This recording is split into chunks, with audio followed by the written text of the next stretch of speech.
Guys ತುಂಬಾ ದಿನ ಆದ್ಮೇಲೆ ಇವತ್ತು ಬೆಳಗ್ಗಿನ ಟ್ರೈನ್ ನೋಡ್ತಾ ಇದ್ದೀನಿ. ಎಷ್ಟು ದಿನ ಆಗೋಯ್ತೇನೋ ಗೊತ್ತಿಲ್ಲ. ಯಾವಾಗ ಎಲ್ಲರೂ ಊಟ ಮಾಡೋ ತರ ಅಡಿಗೆ ಊಟ ಮಾಡ್ತೀನೋ ಅಂತ ಅನಿಸ್ತಾ ಇದೆ ನನಗಂತೂ. ಗೈಸ್ ಈಗಿನ ಮಳೆಗಾಲ ಅಂತೂ ಹೇಳಂಗೆ ಇಲ್ಲ, ಯಾವಾಗ ಮಳೆ ಬರುತ್ತೆ ಯಾವಾಗ ಬಿಸಿಲು ಬರುತ್ತೆ ಅನ್ನೋದೇ ಗೊತ್ತಾಗಲ್ಲ. ಇವತ್ತು ನಮ್ಮನೆ ಒಳ್ಳೆ ಸೂಪರ್ ಆಗಿ ಒಂದು ಫಿಶ್ ಕಬಾಬ್ ಮಾಡಿದ್ರು ನಮ್ಮಮ್ಮ. ನೋಡ್ತಾ ಇದ್ರೆ ತಿಂತಾನೆ ಇರ್ಬೇಕು ಅಂತ ಅನಿಸ್ತಾ ಇತ್ತು, ಅಷ್ಟೊಂದು ಚೆನ್ನಾಗಿತ್ತು ಟೇಸ್ಟ್ ಕೂಡ. ನಮ್ಮ ಅಥರ್ವ ಅಂತೂ ಫಿಶ್ ಫ್ರೈ ಆಗೋ ತನಕ ಕಾಯ್ಕೊಂಡು ಕುತ್ಕೋಬಿಟ್ಟಿದ್ದಾನೆ. ಮೀನು ಕೂಡ ತುಂಬಾ ಚೆನ್ನಾಗಿತ್ತು. ಇವತ್ತಿನ ಮೀನು ಜಿಲೇಬಿ ಮೀನು ಸಾಂಬಾರ್ ಮಾಡಿಬಿಟ್ಟು ಹಾಗೆ ಫ್ರೈ ಕೂಡ ಮಾಡಿದ್ರು ನಮ್ಮಮ್ಮ. ಬೆಳಗ್ಗೆ ತಿಂಡಿ ಇವತ್ತು ಉಪ್ಪಿಟ್ಟು ಮಾಡಿದ್ದಾರೆ, ನನಗೆ ಸಪ್ರೇಟು ಅವ್ರಿಗೆ separate. Hi guys, welcome back to Bindu YouTube channel. Hi guys, good morning. ಬನ್ನಿ ಇವತ್ತಿನ ಬ್ಲಾಗ್ನ ಸ್ಟಾರ್ಟ್ ಮಾಡಿಬಿಡೋಣ. ಇವತ್ತು ಟೈಮ್ ಬಂದುಬಿಟ್ಟು 6:50 ಬೆಳಗ್ಗೆನೆ. ಇಷ್ಟೊತ್ತಿಗೆ ನಾನು ಯಾವಾಗೂ ಹೇಳೋದಿಲ್ಲ, ಇವತ್ತು ಎದ್ದಿದ್ದೀನಿ. ನಮ್ಮಮ್ಮ ಎದ್ಬಿಟ್ಟು ಇಷ್ಟೊತ್ತಿಗೆ ಮನೆಯೆಲ್ಲ ಕ್ಲೀನ್ ಮಾಡ್ಕೊತಾ ಇರ್ತಾರೆ. ಡೈಲಿ ಅವ್ರದ್ದು ಇದೇ ಕೆಲಸನ, ಡೈಲಿ ಮನೆಯೆಲ್ಲ ಕ್ಲೀನ್ ಮಾಡಿಬಿಟ್ಟೆ ಬೇರೆ ಕೆಲಸ ಸ್ಟಾರ್ಟ್ ಮಾಡ್ತಾರೆ. ಹೊರಗಡೆ ನೋಡಿ ಮಲ್ಲಿಗೆ ಹೂವಿನ ಗಿಡದಲ್ಲಿ ಮಲ್ಲಿಗೆ ಹೂವಂತೂ ಸುಮಾರಿದೆ. ಕೊಯ್ಯೋಕ್ಕೆ ಟೈಮ್ ಇಲ್ಲ, ಕೊಯ್ಯೋಕ್ಕೆ ಪುರ್ಸೊತ್ತು ಇಲ್ದಂಗೆ ಆಗ್ಬಿಟ್ಟಿದೆ ನಮ್ಮಮ್ಮಂಗೆ ಹೂವು ಅಂದರೆ ತುಂಬ ಇಷ್ಟ. ಏನು ಮಾಡೋದು, ಕಿತ್ಕೊಂಡು ಕಟ್ಕೊಂಡು ಮುಡ್ಕೊಳ್ಳೋಷ್ಟು ಟೈಮ್ ಇಲ್ಲ. ಬಾಣತಿ ಮನೆ ಅಂದರೆ ಸ್ವಲ್ಪ ಕೆಲಸ ಜಾಸ್ತಿ ಅಲ್ವಾ, ಹಾಗಾಗಿ ನಮ್ಮಮ್ಮ ಫುಲ್ ಬ್ಯುಸಿ ಆಗಿಬಿಟ್ಟಿದ್ದಾರೆ. ಆ ಕಡೆ ಆ ಸಣ್ಣ ಮಲ್ಲಿಗೆ ಹೂವು ಬಿಟ್ಟಿದೆ, ಈ ಕಡೆ ಈ ಕಾಕಡ ಮಲ್ಲಿಗೆ ಹೂವು ಬಿಟ್ಟಿದೆ.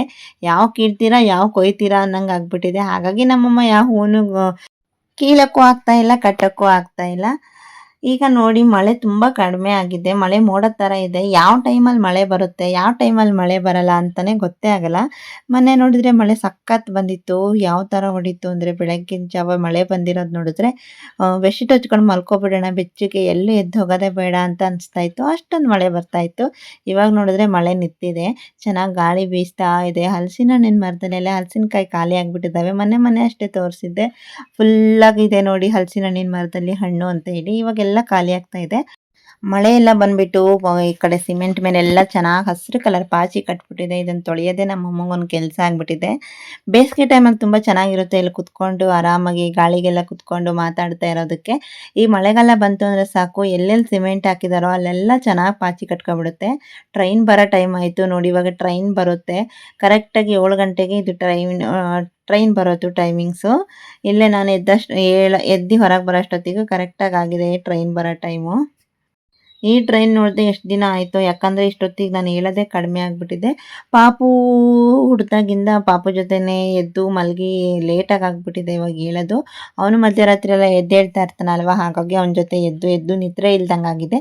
ಹಾಗಾಗಿ ಸ್ವಲ್ಪ ಬ್ಲಾಗಲ್ಲೂ ಸ್ವಲ್ಪ ಕಡಿಮೆ ಕಾಣಿಸ್ಕೊಳೋದು, ಹಾಗಾಗಿ ಬ್ಲಾಗ್ ಮಾಡೋಕ್ಕೆ ಆಗ್ತಾಯಿಲ್ಲ. ಪಾಪು ರಗಳೆ ಮಾಡೋದ್ರಿಂದ ಸ್ವಲ್ಪ ಪಾಪು ದೊಡ್ಡಕ್ಕಾದರೆ ಚೆನ್ನಾಗಿ ಒಳ್ಳೊಳ್ಳೆ ಕಂಟೆಂಟ್ನ ನಾವು ವೀಡಿಯೋನ ಮಾಡ್ಬೋದು ಅಂತ ಅನ್ಕೊತಾ ಇದ್ದೀನಿ. ಈಗ ಈ ಟೈಮಲ್ಲಂತೂ ಎಲ್ಲೂ ಹೊರಗಡೆನೂ ಕಳಿಸಲ್ಲ, ಗೊತ್ತಿದೆ ಬಾಣಂತಿ ಅಂದರೆ ಒಳಗಡೆನೇ ಇರಬೇಕು ಅಂತೇಳಿ. ಹಾಗಾಗಿ ನಮಗೆ ಜಾಸ್ತಿ ಕಂಟೆಂಟ್ ಸಿಗೋದೇ ಇಲ್ಲ.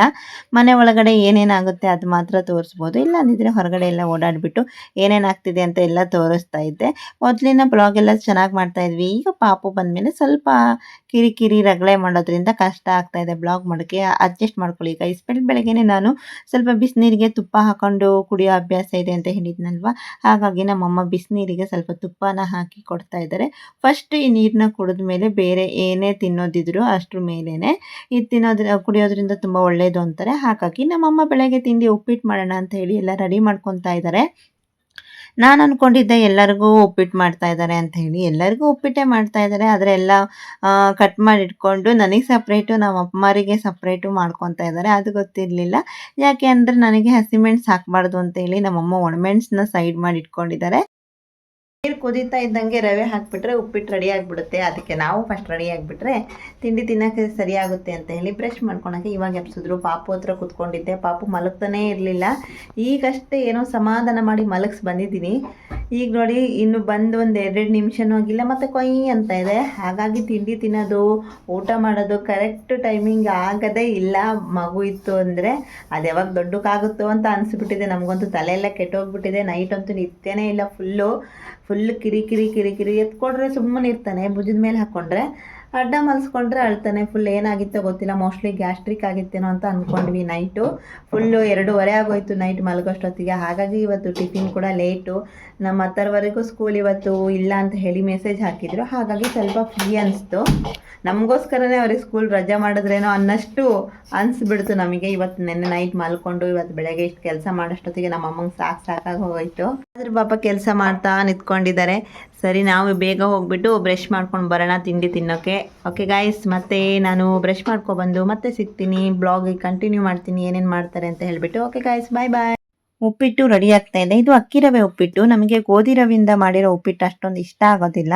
ನಮ್ಮ ಮನೇಲಿ ಎಲ್ಲರೂ ಅಕ್ಕಿ ರವೆನ ಇಷ್ಟಪಡ್ತಾರೆ. ನೋಡಿ ಗಾಯ್ಸ್, ಎಷ್ಟು ಜೋರಿದ್ದಾರೆ. ನನಗೆ ಬೇರೆ ಉಪ್ಪಿಟ್ಟು ಮಾಡಿಟ್ಟು ಇದಕ್ಕೆ ಒಣಮೆಣಸಿನ್ಕಾಯಿ ಹಾಕಿ ಸುಟ್ಬಿಡ್ತು ನಮ್ಮಮ್ಮ. ನನಗೆ ತಟ್ಟೆನ ತಾಗಿಸ್ಬಿಟ್ರು, ಒಂದೇ ಸಲ ಸುಟ್ಬಿಡ್ತು. ನೋಡ್ರಿ, ನಾನೇನೋ ಅಮ್ಮನ ಬಗ್ಗೆ ಕಂಪ್ಲೇಂಟ್ ಹೇಳ್ತಿದ್ದೀನಿ ಅಂತ ಪನಿಷ್ಮೆಂಟ್ ಬೇರೆ ಕೊಡ್ತದಾರ ನನಗೆ. ನೋಡ್ರಿ, ಇಲ್ಲಿ ಒಳಗಡೆ ಒಣಮೆಣಸು ಹಾಕಿ ಮಾಡಿದ್ದೀನಿ ಅಂತ ಹೇಳಿ ನಮ್ಮಮ್ಮರು ಮಾತ್ರ ಸಪ್ರೇಟಾಗಿ ಮತ್ತೆ ಉಪ್ಪಿಟ್ಟು ಮಾಡ್ಕೊಂತಾರೆ. ಹಸಿಮೆಣಸು ಹಾಕೊಂಡು ಇಷ್ಟು ಜೋರಿದ್ದಾರೆ ನೋಡ್ರಿ. ನಾನು ಒಣಮೆಣಸು ಹಾಕಿರೋದೇ ಎಲ್ಲರೂ ತಿನ್ಬೋದಲ್ಲ ಅಂತ ಹೇಳಿದ್ರೆ ಟೇಸ್ಟ್ ಇರಲ್ವಂತ ಇದರಲ್ಲಿ. ಎಷ್ಟು ಜೋರಿದ್ದಾರೆ ನೋಡಿದ್ರ, ಅವ್ರು ಮಾತ್ರ ಸಪ್ರೇಟಾಗಿ ಮಾಡ್ಕೊತಾ ಇದ್ದಾರೆ. ಗೈಸ್, ಬಾಣತಿ ಊಟ ಹೆಂಗಿರುತ್ತೆ? ಬಾಣತಿ ಊಟ ಇಷ್ಟನೇ ಪಡಲ್ಲ. ಬರೇ ಒಂದು ಒಣಮೆಣಸು ಹಾಕಿರೋದಕ್ಕೆ ಬಿಟ್ಟಾರೆ. ನಾವೆಲ್ಲ ಹೆಂಗೆ ತಿನ್ನಬೇಕು? ಒಣಮೆಣಸು, ಅದ್ರೊಳಗೆ ಹಸಿಮೆಣಸು ಹಾಕಲ್ಲ, ಒಳ್ಳೆಣ್ಣೆ ಹಾಕಲ್ಲ, ಆಮೇಲೆ ಕೊಬ್ಬರಿ ಎಣ್ಣೆ ಹಾಕ್ತಾರೆ. ಇವಾಗ ಒಂದು ಸ್ವಲ್ಪ ಒಳ್ಳೆಣ್ಣೆ ಹಾಕೋಕ್ಕೆ ಸ್ಟಾರ್ಟ್ ಮಾಡಿದ್ದಾರೆ, 1 ಮಂತ್ ಆಯ್ತಲ್ವಾ, ಹಾಗಾಗಿ ಅಂತ ಹೇಳಿ. ನಾರ್ಮಲ್ ಡೆಲಿವರಿ ಆದರೆ ಸ್ವಲ್ಪ ರಿಸ್ಟ್ರಿಕ್ಷನ್ ಕಡಿಮೆ ಇರುತ್ತೆ. ಇಲ್ಲ ಅಂದರೆ ಇನ್ನೂ 1, 2, 3 ತಿಂಗಳು ತನಕ ಸಿಸರಿನ್ ಆದವರಿಗೆ ಕೊಡೋದೇ ಇಲ್ಲ. ಆ ಥರ ನಮಗಾದ್ರೂ 1.5 ತಿಂಗಳಾದ್ಮೇಲಾದರೂ ಎಲ್ಲ ಕೊಡ್ತಾರೆ. ಇವಾಗ ಕೊಬ್ಬರಿ ಎಣ್ಣೆಯಿಂದ ಒಳ್ಳೆಣ್ಣೆ ತನಕ ಬಂದಿದೆ. ಈಗ ಹಸಿಮೆಣಸಿಗೆ ಬಂದಿಲ್ಲ, ಒಣಮೆಣಸಲ್ಲೇ ನಿಂತ್ಕೊಂಡಿದೆ. ಅದು ಯಾವಾಗ ಹಸಿಮೆಣಸಿನ ತಿಂಡಿ ಕೊಡ್ತಾರೋ ಗೊತ್ತಿಲ್ಲ. ಆಮೇಲೆ ಹಸಿಕಾಯಿ ಕೊಡಲ್ಲ, ಒಣಕೊಬ್ಬರಿ. ಚಟ್ನಿ ಗಿಟ್ನಿ ಮಾಡಿದ್ರೆ ಹಸಿಕಾಯಿ ಅಂತ ಹೇಳಿ ಕೊಡಲ್ಲ, ಅದನ್ನು ಒಣಕೊಬ್ಬರಿ ಹಾಕಿ ಅದನ್ನು ಚಟ್ನಿ ಸಪ್ರೇಟಾಗಿ ಮಾಡಿ ಕೊಡ್ತಾರೆ. ಇದೆಲ್ಲ ಯಾವಾಗ ತಪ್ಪುತ್ತೋ ಗೊತ್ತಿಲ್ಲ. ಯಾವಾಗ ಎಲ್ಲರೂ ಊಟ ಮಾಡೋ ಥರ ಅಡುಗೆ ಊಟ ಮಾಡ್ತೀನೋ ಅಂತ ಅನಿಸ್ತಾ ಇದೆ ನನಗಂತೂ.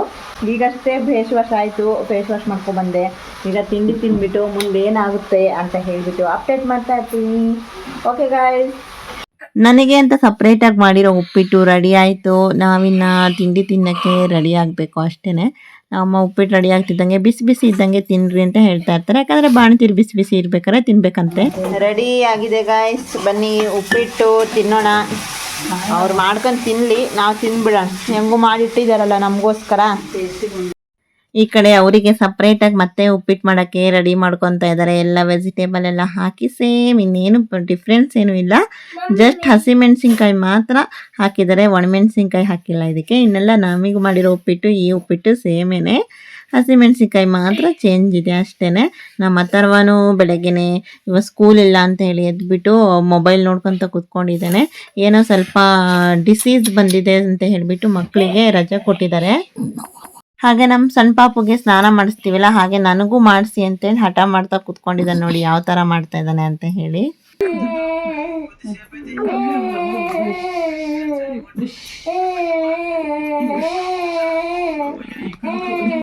ಪಾಪುಗೆ ಸ್ನಾನ ಮಾಡ್ಬೇಕಾದ್ರೆ ಅಳುತ್ತೆ ಅಲ್ವಾ, ಹಾಗಾಗಿ ನಾನು ಅಳ್ತೀನಿ ಅಂತೇಳಿ ಸುಳ್ಳೆ ನಾಟಕ ಥರ ಅದಕ್ಕೊಂದು ಸೌಂಡ್ ಕೊಟ್ಬಿಟ್ಟು ಅಳೋ ಥರ ನಾಟಕ ಆಡ್ತಾ ಇದ್ದಾನೆ. ಎಷ್ಟು ಮಾಡ್ತಾನೆ ನೋಡಿ, ತುಂಬ ತಲೆ ಹರಟೆ ಇವನು. ಸ್ಕೂಲಲ್ಲೆಲ್ಲ ತುಂಬ ಸೈಲೆಂಟು ಅಂತಾರೆ, ಮನೇಲಿ ಮಾತ್ರನೇ ವೈಲೆಂಟ್ ಆಗಿರ್ತಾನೆ. ಸೈಲೆಂಟಾಗಿ ಇರೋದೇ ಇಲ್ಲ. ಇವ್ನು ಹಿಡಿಯೋದೇ ತುಂಬ ಕಷ್ಟ. ಸಣ್ಣ ಪಾಪುನಾದರೂ ನೋಡ್ಕೋಬೋದು, ಈ ದೊಡ್ಡ ಪಾಪು ಇದೆ ಅಲ್ವಾ, ಇದನ್ನ ನೋಡ್ಕೊಳೋದೇ ಕಷ್ಟ ಆಗಿಬಿಟ್ಟಿದೆ. ಬೆಳಗ್ಗೆ ಅಷ್ಟೇ ಮಳೆ ಇರಲಿಲ್ಲ ನೋಡಿ, ಇಷ್ಟು ಬೇಗ ಮತ್ತೆ ಮಳೆ ಸ್ಟಾರ್ಟ್ ಆಯಿತು. ಇವತ್ತು ನಮ್ಮ ಮನೆಗೆ ವಾಷಿಂಗ್ ಮಿಷಿನು ಹಾಳಾಗಿಬಿಟ್ಟಿತ್ತು. ಹಾಗಾಗಿ ನಮ್ಮಮ್ಮ ಇದನ್ನು ಬಟ್ಟೆನ ತೊಳ್ಕೊಂಡು ಬಂದಿದ್ರು. 2 ಬಕೆಟ್ ಬಟ್ಟೆ ಆಗಿದೆ, ತೊಳ್ಕೊಂಡು ಬಂದಿದ್ದಾರೆ. ವಾಷಿಂಗ್ ಮಿಷಿನ್ ಇದ್ದಾಗ ಇಷ್ಟೊಂದು ಕೆಲಸ ಆಗ್ತಾ ಇರಲಿಲ್ಲ, ಇವಾಗಂತೂ ತುಂಬ ಕೆಲಸ ಆಗಿಬಿಡುತ್ತೆ. ವಾಷಿಂಗ್ ಮಿಷಿನಲ್ಲಿ ಬಟ್ಟೆ ಹಾಕಬೇಕಾದ್ರೆ ಇಷ್ಟೊಂದು ಕೆಲಸ ಈಸಿ ಮಾಡುತ್ತೆ ಅಂತ ಅನಿಸ್ತಿರ್ಲಿಲ್ಲ. ಅದು ಸರಿ ಇಲ್ಲ ಅಂದಾಗ ಗೊತ್ತಾಗ್ತಾ ಇದೆ, ಅಯ್ಯೋ ಎಷ್ಟೊಂದು ಕೆಲಸ ಆಗುತ್ತಲ್ಲ ಅಂತ ಹೇಳಿ. ಅದು ಎಷ್ಟು ಈಸಿ ಮಾಡ್ತಾ ಇತ್ತು ಅನ್ನೋದು ಇವಾಗ ಗೊತ್ತಾಗ್ತಾ ಇದೆ. ಹಾಗೆ ನಮ್ಮಮ್ಮ ಇಲ್ಲಿ ಒಣಗಿರೋ ಬಟ್ಟೆಗಳನ್ನೆಲ್ಲ ತೆಗೆದ್ಬಿಟ್ಟು ಇಲ್ಲಿ ಒಣಗಿಸ್ತಾ ಇದ್ದಾರೆ. ಮಳೆ ಯಾವಾಗ ಬರುತ್ತೆ ಯಾವಾಗ ಹೋಗುತ್ತೆ ಅನ್ನೋದು ಗೊತ್ತೇ ಆಗಲ್ಲ ಅಲ್ವಾ. ಹಾಗಾಗಿ ಬಿಸಿಲು ಬಂತು ಅಂತ ಹೇಳಿ ಹೊರಗಡೆ ಬಟ್ಟೆ ಹಾಕೋಷ್ಟೊತ್ತಿಗೆ ಮತ್ತೆ ಇನ್ನೊಂದು ಸ್ವಲ್ಪ ಹೊತ್ತಿಗೆ ಮಳೆ ಸ್ಟಾರ್ಟ್ ಆಗಿಬಿಡುತ್ತೆ. ಅದೇ ಹೇಳಿದ್ನಲ್ವ, ಈ ವರ್ಷದ ಮಳೆಗಾಲನೇ ಹೇಳೋಕ್ಕೆ ಬರೋಂಗಿಲ್ಲ, ಆ ಥರ ಆಗಿಬಿಟ್ಟಿದೆ. ನಾನು ಬೇರೆ ಹೊರಗೆ ಬಂದಿದ್ದೀನಿ, ಗಾಳಿ ಹಾಗೆ ಬೀಸ್ತಾನೆ ಇತ್ತು. ಗಾಳಿ ಬಂದಾಗ ಹೊರಗಡೆ ಬರಬೇಡ ಅಂತ ಹೇಳ್ತಾ ಇರ್ತಾರೆ, ಯಾರನ್ನೂ ಹೊರಗಡೆ ಬಿಡಲ್ಲ ಅಲ್ವಾ. ನಾನು ಬಂದೆ, ಹಾಗಾಗಿ ಬೈತಾ ಇದ್ರು, ತಲೆ ಕೂಡ ಕಟ್ಕೊಂಡೆ, ಹೊರಗೆ ಬರ್ತೀಯ, ಹೊರಗೆ ತಿರುಗ್ತೀಯಾ ಅಂತ ಹೇಳ್ತಾ ಇದ್ರು. ಹಾಗಾಗಿ ನಾನು ಸ್ವೆಟರಲ್ಲಿರೋ ಕ್ಯಾಪನ್ನೇ ತಲೆ ಕಟ್ಕೊಂಡು ಇಲ್ಲೇ 1-2 ರೌಂಡ್ ವಾಕ್ ಮಾಡ್ತಾ ಇದ್ದೀನಿ. ನಮ್ಮಮ್ಮ ಇವತ್ತು ಮೀನು ಸಾಂಬಾರು ಮಾಡೋಣ, ಮೀನೆಲ್ಲ ಕ್ಲೀನ್ ಮಾಡ್ಕೊಂಡು ಬಂದಿದ್ದಾರೆ ಆಲ್ರೆಡಿ. ಕ್ಲೀನ್ ಮಾಡಿದಾಗ ನಾನು ನೋಡೇ ಇರಲಿಲ್ಲ, ಗೊತ್ತೇ ಇರಲಿಲ್ಲ ನನಗೆ ಇವತ್ತು ಮೀನು ಸಾರು ಮಾಡ್ತಾ ಇದ್ದಾರೆ ಅನ್ನೋದೇ ಗೊತ್ತಿರಲಿಲ್ಲ. ಇವಾಗ ಬಂದೆ, ಏನು ಸಾರು ಅಂತ ಕೇಳಿದ್ರೆ ನಮ್ಮಮ್ಮ ಮೀನು ಸಾರು ಅಂದರು. ಸ್ವಲ್ಪ ಮೀನನ್ನ ಸಾಂಬಾರ್ ಮಾಡೋಣ, ಸ್ವಲ್ಪ ಮೀನನ್ನ ಫ್ರೈ ಮಾಡೋಣ ಅಂತ ಹೇಳಿ ಡಿವೈಡ್ ಮಾಡಿ ಇಟ್ಕೊತಾ ಇದ್ದಾರೆ ನಮ್ಮಮ್ಮ. ಯಾಕಂದ್ರೆ ನಮ್ಮ ಅಥರ್ವ ಸಾಂಬಾರಲ್ಲಿ ಹಾಕಿರೋ ಮೀನನ್ನ ತಿನ್ನೋದಿಲ್ಲ, ಹಾಗಾಗಿ ಅವನಿಗೆ ಫಿಶ್ ಕಬಾಬು ಫಿಶ್ ಫ್ರೈ ಅಂದರೆ ತುಂಬ ಇಷ್ಟ. ಹಾಗಾಗಿ ಆ ಥರ ಮಾಡಿದ್ರೆ ಏನಾದರೂ ತಿಂತಾನೆ ಅಂತ ಹೇಳಿ 2 ಥರ ಮಾಡೋಣ ಅಂದ್ಕೊಂಡು ನಮ್ಮಮ್ಮ ಡಿವೈಡ್ ಮಾಡ್ಕೊತಾ ಇದ್ದಾರೆ. ಸಾಂಬಾರಲ್ಲಿ ಹಾಕಿರೋ ಮೀನು ಅಷ್ಟೊಂದೇನು ಟೇಸ್ಟ್ ಇರೋದಿಲ್ಲ, ಏನೋ ಸಾಂಬಾರಿಗೆ ಮೀನು ಹಾಕಿಲ್ಲ ಅಂದರೆ ಟೇಸ್ಟ್ ಬರೋದಿಲ್ವಲ್ಲ ಸಾರು, ಹಾಗಾಗಿ ಮೀನು ಹಾಕಬೇಕು ಅಷ್ಟೇ. ಅಮ್ಮ ಏನು ಸಾರು ರೆಡಿ ಆಗಿದೆ ಆಲ್ರೆಡಿ. ಅಮ್ಮ ಖಾರ ಎಲ್ಲ ರೆಡಿ ಮಾಡಿಕೊಂಡು ಒಗ್ಗರಣೆ ಹಾಕ್ಕೊಂಡು ಕುದಿಸೋಕೆ ಇಟ್ಟಿದ್ದಾರೆ. ಖಾರನ ಚೆನ್ನಾಗಿ ಕೊತ್ತ ಅಂತ ಕುದಿಬೇಕು. ನೊರೆಲ್ಲ ಮೇಲೆ ಬಂದಾಗ ಮೀನು ಹಾಕಿದ್ರೆ ಸೂಪರ್ ಟೇಸ್ಟಾಗಿ ಬರುತ್ತೆ ಮೀನು ಸಾಂಬಾರು. ನೋಡಿ ಕೊತ್ತ ಕುದೀತಾ ಇದೆ. ಈ ಟೈಮಲ್ಲಿ ಒಂದೊಂದಾಗಿ ಬಿಡ್ತಾ ಇದ್ದಾರೆ. ಮೀನು ತಲೆಗಳು ಸ್ವಲ್ಪ ಮುಳುಗೋದು ಲೇಟ್ ಅಲ್ವಾ, ಹಾಗಾಗಿ 3 ಮೀನು ಬಂದಿತ್ತು. ಅದನ್ನು ಚೆನ್ನಾಗಿ ನಮ್ಮಮ್ಮ ಸ್ವಲ್ಪ ಹೊತ್ತು ಬಿಟ್ಟು ಹಾಕಿಬಿಟ್ಟು ಸ್ವಲ್ಪ ಹೊತ್ತು ಗ್ಯಾಪ್ ಮಾಡಿ ಆಮೇಲೆ ಉಳಿದಿರೋ ಪೀಸ್ನ ಹಾಕ್ತಾ ಇದ್ದಾರೆ. ಸ್ವಲ್ಪ ಹೊತ್ತು ಅವೇ 3 ತಲೆನ ಬೇಯಲಿ ಅಂತ ಹೇಳಿ ಸ್ವಲ್ಪ ಹೊತ್ತು ಬಿಟ್ಟಿದ್ರು. ಆಮೇಲೆ ಮೀನಿಗೆ ಉಳಿದಿದ್ದ ಸಾಂಬಾರಿಗೆ ಎಲ್ಲ ಮೀನನ್ನ ಹಾಕಿದ್ದಾರೆ. ನಮ್ಮ ಅಥರ್ವ ನೋಡಿ ಇಲ್ಲೇ ಕುತ್ಕೊಂಡು ಏನೋ ಒಂದು ಮಾಡ್ತಾ ಇದ್ದಾನೆ. ಇವತ್ತು ನಾನೇ ಫ್ರೆಶ್ ಅಪ್ ಆಗಿ ಬರ್ತೀನಿ ಅಂತೇಳಿ ಅವನೇ ಹೋಗಿ ಸ್ನಾನ ಮಾಡಿ ಅವನೇ ಡ್ರೆಸ್ ಹಾಕ್ಕೊಂಡು ತಲೆ ಬಾಚ್ಕೊಂಡು ಪೌಡ್ರ್ ಹಚ್ಕೊಂಡು ಕುತ್ಕೊಂಡಿದ್ದಾನೆ. ಅವನೇ ಮಾಡ್ಕೊಂಡಿದ್ದಾನೆ ಇವತ್ತಿನ ಎಲ್ಲ ಕೆಲಸ. ಹಾಗೆ ಅವನಿಗೋಸ್ಕರ ಕಬಾಬ್ ಮಾಡ್ತಾ ಇದ್ರಲ್ವ, ಕಬಾಬು ಮಾಡೋಕ್ಕೆ ಎಲ್ಲದನ್ನು ಪೌಡರ್ಗೆ ಮಿಕ್ಸ್ ಮಾಡಿ ರೆಡಿ ಇಟ್ಕೊಂಡಿದ್ದಾರೆ. ಉಪ್ಪು ಸಮೇತ ಹಾಕೋದು ಬೇಡ, ಜಸ್ಟ್ ಆ ಪೌಡ್ರ್ ಹಾಕಿಬಿಟ್ಟು ಶುಂಠಿ ಬೆಳ್ಳುಳ್ಳಿ ಪೇಸ್ಟು ಒಂದು ಎಗ್ಗು ಹಾಕಿಬಿಟ್ರೆ ಮುಗೀತು, ಮಸಾಲೆ ರೆಡಿ ಆಗಿಬಿಡುತ್ತೆ. ಯಾಕಂದರೆ ಇನ್ನು ಉಳಿದಿರೋ ಇಂಗ್ರೀಡಿಯೆಂಟ್ಸ್ ಏನೇನು ಬೇಕೋ ಎಲ್ಲದನ್ನು ಈ ಥರ ಮಿಕ್ಸ್ ಮಾಡಿ ಒಂದು ಪೌಡ್ರನ್ನ ಮಿಕ್ಸ್ ಮಾಡಿ ಫ್ರಿಜ್ಜಲ್ಲಿ ಇಟ್ಕೊಂಡಿರ್ತಾರೆ. ಅದು ಹಾಳಾಗೋದಿಲ್ಲ, ಮತ್ತು ಬೇಕು ಅಂದಾಗ ಸಡನ್ನಾಗಿ ಬೇಗ ತೆಗೆದು ಮಾಡ್ಕೋಬೋದು. ಇಲ್ಲ ಪೌಡ್ರ್ ಹಾಕ್ಕೊಂಡ್ರೆ ಸಖತ್ ಐಟಮ್ಸ್ ಎಲ್ಲ ಮಿಕ್ಸ್ ಮಾಡಬೇಕು. ಇದಕ್ಕೆ ಸಖತ್ ಏನೇನು ಹಾಕಿದ್ದಾರೆ ಅಂತ ನನಗೆ ಅಷ್ಟೊಂದು ಗೊತ್ತಿಲ್ಲ. ಎಲ್ಲ ಐಟಮ್ಸು ರೆಡಿಯಾಗಿದೆ, ಕಲರಿಂದ ಖಾರದ ಪುಡಿ ಏನೇನು ಬೇಕಾಗುತ್ತೋ ಎಲ್ಲದೂ ರೆಡಿಯಾಗಿದೆ ಆ ಪೌಡ್ರಲ್ಲಿ. ನೋಡಿ ಕಲಿಸ್ತಾ ಇದ್ದರೆ ಏನು ಚೆನ್ನಾಗಿ ಕಾಣಿಸ್ತಾ ಇದೆ ಕಲರು ಅಂತ ಹೇಳಿಬಿಟ್ಟು. ಏನೂ ಹಾಕಿಲ್ಲ, ಜಸ್ಟ್ ಸಿಂಪಲಾಗಿ ಪುಡಿ ಹಾಕಿದ್ದಾರೆ, ಒಂದು ಮೊಟ್ಟೆ ಹಾಕಿದ್ದಾರೆ ಅಷ್ಟೇ. ಎಲ್ಲ ರೆಡಿ ಆಗಿದೆ ಇದರಲ್ಲೇ.